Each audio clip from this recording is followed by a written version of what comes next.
सरल है। एक सिक्का रखना है, थाली में पूजन धनतेरस से चालू करा, रूप 14 पर करी, रूप 14 से करी, दीपावली पर पूज लिया और मालूम पड़ा फिर आ गया गोवर्धन पूजन। दीपावली का दूसरा दिन, खजाने का दिन, पड़वा का दिन, उस दिन फिर पूजन का विधान।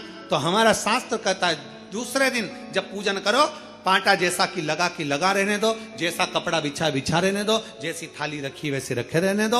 और गोवर्धन पूजन वाले दिन भगवान गोवर्धन नाथ जी का नाम लेकर माता लक्ष्मी का स्मरण कर कर फिर 2 दिए लगाना है। 2 दीप, अब की बार तेल का दीप नहीं आएगा, दोनों दिए घी के लगेंगे और दोनों ओर लगेंगे, लक्ष्मी जी के सीधे हाथ पर भी और उल्टे हाथ पर भी। घी का दिया लगा दो, अखंड नहीं लगेगा, थोड़ी देर के लिए लगाना है। और लगाकर उन्हीं दीप को लगाकर माता के पूजन कर लो। गोवर्धन पूजन वाले दिन, पड़वा के दिन जैसी पूजन रोज करी वैसी की वैसी चंदन, रोली, मोली, हल्दी जो भी है वो चढ़ाकर पूजन करो।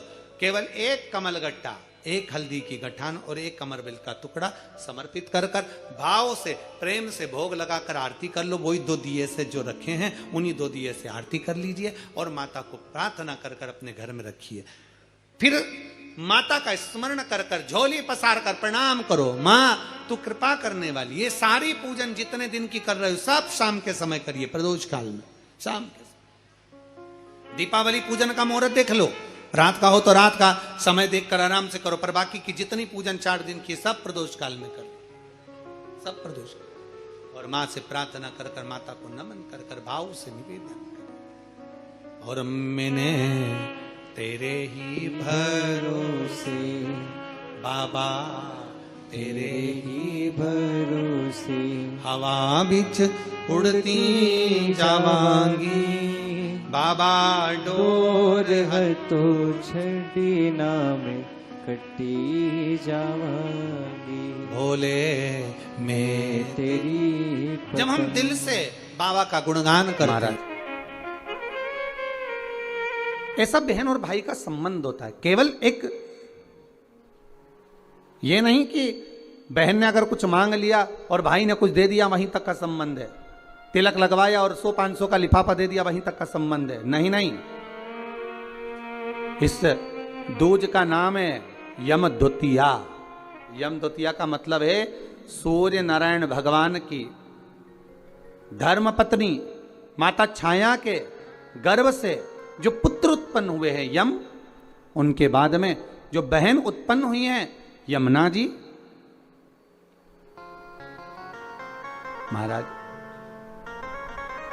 कितना आत्मीय प्रेम होगा अगर यमुना जी का संपूर्ण परिवार देखा जाए, यमराज, शनि महाराज, यमुना जी, ताप्ती, कितना कितना सुंदर परिवार है।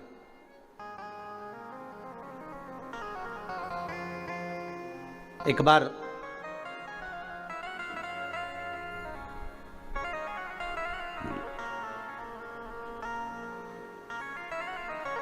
एक मुखिया जी ठाकुर जी की सेवा में लगे हुए थे और ठाकुर जी की सेवा में लगे लगे मुखिया जी भगवान से रोज लाड़ लड़ाते, ठाकुर जी का रोज श्रृंगार करते, ठाकुर जी को नए नए वस्त्र आभूषण धराते, सुंदर सामग्री सिद्ध करके भगवान को सामग्री धरा देते, बड़ा सुंदर साज सजाते। एक बार मुखिया जी की ग्रह दशा पर 7.5 आ गया और मुखिया जी की ग्रह दशा पर जब 7.5 आया, शनि जब लगा, अब मुखिया जी कष्ट में हो गए, परेशान हो गए, बड़े दुखी हो गए, आए दिन बड़े कष्ट में रहते। एक दिन मुखिया जी की आंखों में जब जल भर गया, नैनों में जल भर गया, तब श्री ठाकुर जी महाराज स्वयं प्रकट होकर पूछे, क्यों मुखिया जी आज आपके नैनों में जल भरा हुआ है, बात क्या है? शास्त्र कहता है, शिव महापुराण की कथा कहती है, जब आप शंकर भगवान पर जल चढ़ाएं या ठाकुर जी से लाड़ लड़ाएं, ठाकुर जी की सेवा करें, ठाकुर जी की अर्चना करें, पाठ करें, पूजन करें, ठाकुर जी का स्नेह लड़ाएं, उस समय पर श्रृंगार करते समय, पूजन करते समय, सेवा करते समय, भगवान की आराधना करते समय आपकी आंखों में जल नहीं होना चाहिए। भगवान की अर्चना करते समय जल क्यों आए, किस लिए?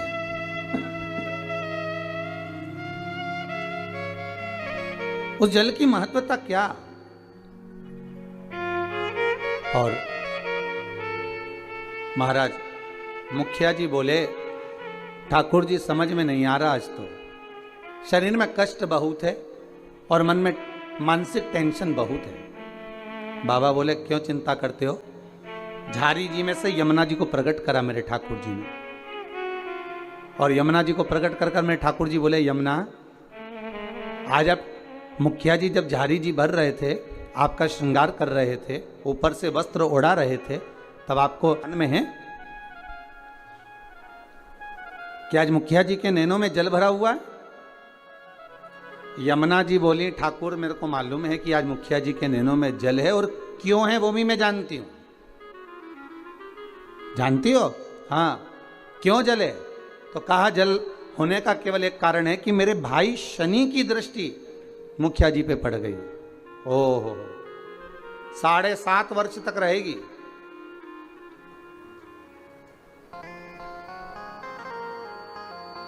भगवान कृष्ण बोले, यमुना अगर शनि महाराज आपके भाई हैं, हमारे तो साले हैं। यदि बहन बोले तो क्या भाई मानेगा नहीं? बोलो प्रभु क्या चाहते हो। बस जाओ और शनि महाराज से कहो, जो ठाकुर जी से लाड लड़ाए, जो भगवान की सेवा में डूबा रहे, जो भगवान की भक्ति में सदा डूबा रहे, उस पर कभी न 7.5 लगे न ढैया लगे। शनि की कुदृष्टि उस जीव पर नहीं पड़ना चाहिए।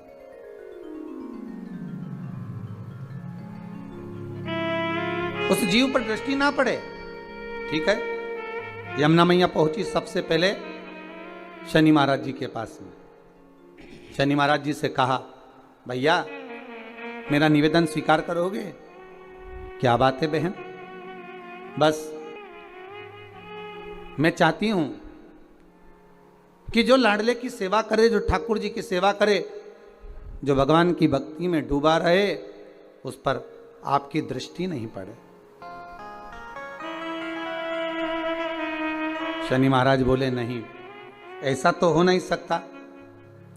कर्म का दंड जीव को भोगना तो पड़ेगा, क्योंकि भगवान शंकर ने मुझे दंड अधिकारी बनाया है। जो किया है वो तो भोगना है, चाहे वो संसार का कोई जीव क्यों ना हो। आपको पहले भी कथा में कहा, किसी से मत डरो, पर अपने कर्म से जरूर डरो, क्योंकि कर्म का भोग तो परमात्मा को भी भोगना पड़ता है। महाराज, मत बुरे कर्म कर बंदे, वरना पछताएगा। भगवान की आंखों से तू बच नहीं पाएगा, तू बच नहीं पाएगा। अरे ओ अज्ञानी, मत कर नादानी। अर्थात मानव का यदि शरीर मिला हो तो अपना कर्म श्रेष्ठ करते हुए चलो, श्रेष्ठ कर्म करिए। महाराज, शनि महाराज ने कहा, यह नहीं हो सकता, यह हो ही नहीं सकता। जो नहीं हो सकता मैं वर नहीं दे सकता। यमुना जी वापिस लौट कर आ गए। समय आया,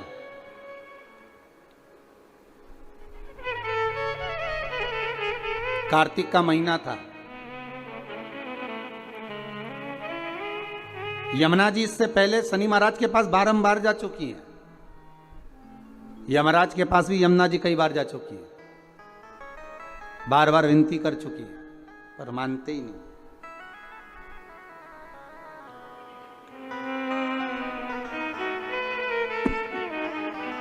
कार्तिक का महीना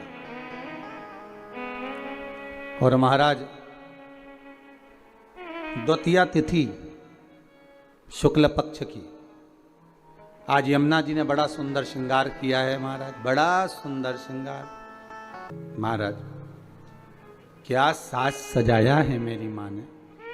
मस्तक पर बोर, कानों में कुंडल, गले में हरवा, हाथों में चुड़ला, सुंदर लहंगा चोली चूंदड़ी मां धारण करी। बड़ा सुंदर श्रृंगार करा। और आज मां यमुना जो जा रही है ना, सारे वैष्णवों को पार करने जा रही है। जिस दिन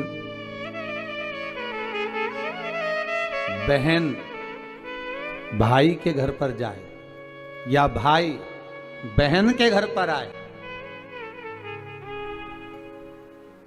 उस दिन बहन के चेहरे की चमक ही दूसरी रहती है।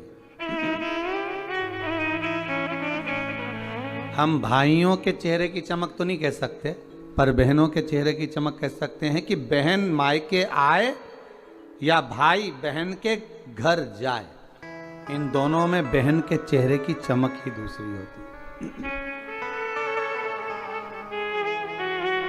और केवल एक बात याद रखिएगा, यमुना मैया केवल अपने कार्य के लिए नहीं जा रही हैं यमराज के पास में, शनि महाराज के पास में। यमुना मैया केवल अपने कार्य के लिए नहीं, कई वैष्णव, हजारों वैष्णव तार दिए, जय जय यमुना मैया, कई पापी पार उतार दिए, जय जय यमुना। केवल अपने कार्य के लिए यमुना जी नहीं जा रही, यमुना जी जा रही हैं संपूर्ण भूमंडल के उद्धार के लिए।